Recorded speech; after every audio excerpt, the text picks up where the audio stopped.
தெருவை சேர்ந்த திருப்பதியின் மகன் மனோஜ்குமார் என்ற 17 வயது சிறுவன் கொலை வழக்கு சம்பவத்தில் கொடூரமா கொலை செய்த கும்பலை கண்டித்தும் குற்றவாளிகளை குண்டர் சட்டத்தில் நடவடிக்கை எடுக்க கோரியும் பாதிக்கப்பட்ட குடும்பத்திற்கு உரிய பாதுகாப்பு மற்றும் அரசு நிதியுதவி வழங்க கோரியும் தூத்துக்குடியில் இன்று தமிழ்நாடு விஸ்வகர்மா சமுதாய சங்கங்களின் கூட்டமைப்பு சார்பில் மாபெரும் கண்டன ஆர்ப்பாட்டம் நடைபெற்றது.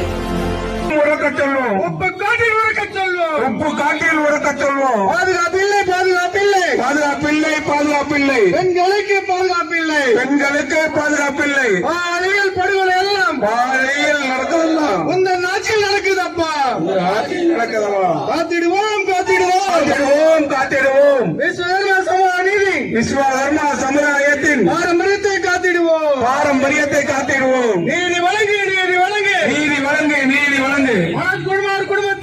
மனோஜ்குமார் குடும்பத்திற்கு நீதி வழங்கு, நீதி வழங்கு, நீதி வழங்கு, நீதி வழங்கு. அடுத்தபடியாக நன்றியுரை